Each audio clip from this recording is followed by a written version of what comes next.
I just want to thank everybody. I've hit 600 subscribers. So thanks again to everyone who's clicked that subscribe button, and if you're watching this and haven't subscribed, please go ahead and smash that subscribe button, and let's keep this channel going.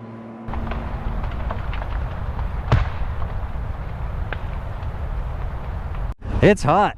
Oh, it's hot even in the shade. Holy moly, it's hot. Whew, it's hot. It's hot. Now it's 34 degrees. Did I mention it's hot?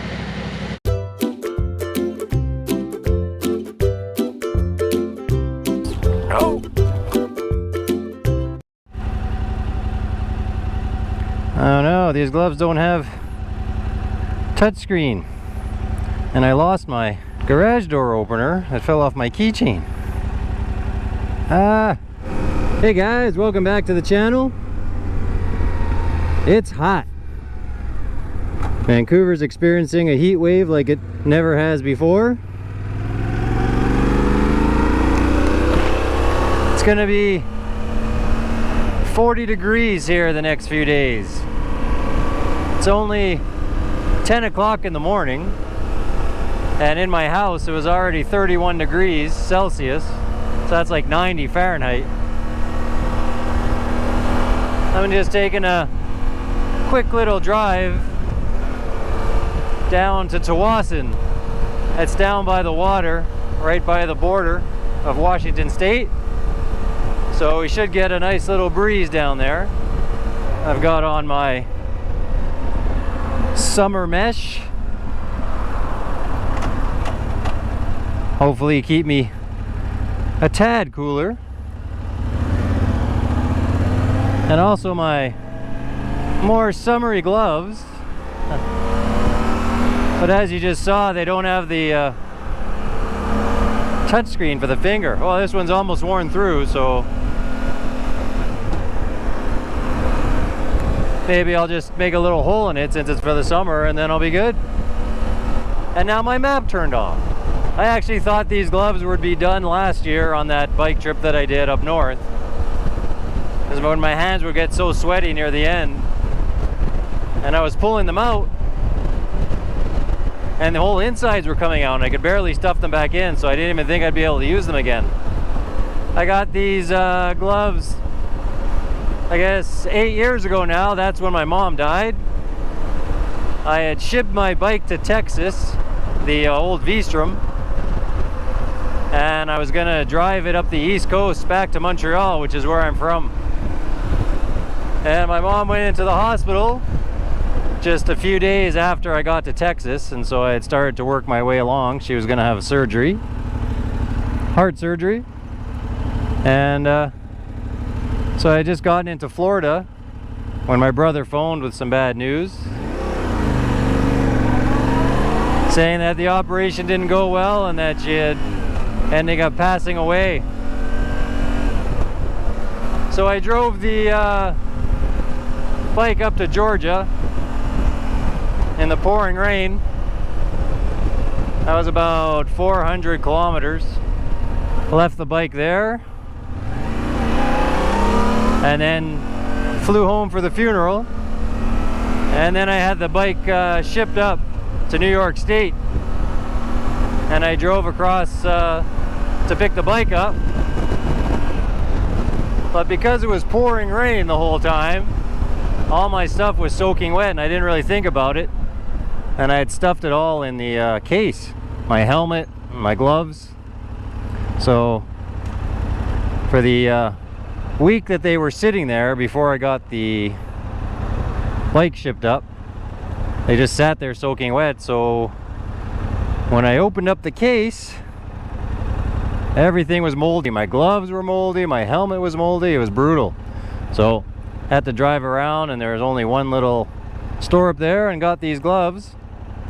They're Victory. There was a Victory dealership. They're actually really good. I really like them. And haven't been able to find a similar pair. I have those other ones that I'm using. They're okay, but the insides are also coming out of those every time I get sweaty and pull them out. So not good for the hot weather. So I had the bike shipped up to Montreal, and then finished up with the estate and cleaning out the house, and then drove back from Montreal back to Vancouver. Drove across the country. That wasn't a pleasure trip. It was just a beeline to get back, and ran into some really nasty weather in Montana. I was wondering why everything sounded so loud, and you guessed it, I forgot to put my earplugs in, as usual. Oh, I just realized because I switched jackets, I don't even have any earplugs. Okay, it's gonna be a loud ride. So where was I? Montana. On that drive, I cut across Quebec all the way into Ontario, and you cut through Sault Ste. Marie, which splits the Great Lakes, and then you head down to Route 2, which takes you across the entire US. It's a bit of a nicer drive than Canada, cheaper gas, and had some super windy days there where I was being completely pulled sideways. My helmet would be almost being yanked off, and then you'd hit a tree stand and my head would snap back, and then you'd get out of the tree stand and your head would be being whipped sideways with the helmet being pulled off again. So in Montana,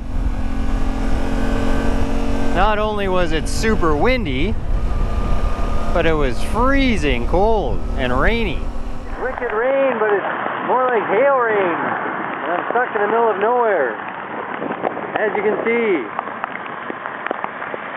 I have no choice but to keep pushing forward. So I was being blown all over the place, all over the road. I had this sideways wind, and it was freezing. So I was having to stop like every half hour at every gas station, and I was putting my hands, just squeezing them onto the coffee machine, just to try and thaw them out.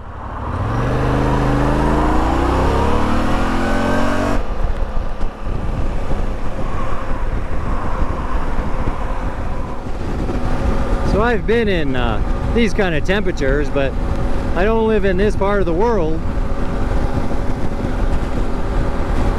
to live in it. I mean, driving through Nevada and Vegas, Death Valley, now that was hot. But as they say, it's a dry heat. I gotta work tomorrow. I worked yesterday and that wasn't fun. I don't know if I ever mentioned it. I'm a firefighter, so it's pretty uncomfortable to work when it's in the 30s and you gotta put on all your gear. Never mind fighting a fire, just for alarm bells or anything like that. It's completely uncomfortable. I'm gonna be taking the same route on Tuesday morning, because we have a few drop-in hockey dates. So it sure is gonna be nice to be in an arena when it's gonna be 40 degrees outside. Oh, stinky. This is all agricultural out here, so when you drive through here you get a nose full of fertilizer. Nothing worse than having to follow a cop. That's twice in one ride.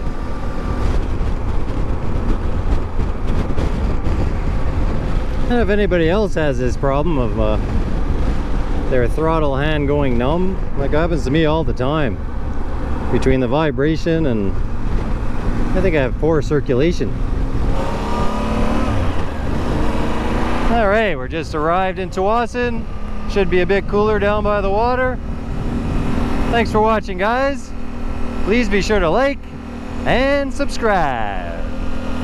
Oh, did I mention it's hot? Jesus Christ. Oh, no, my map.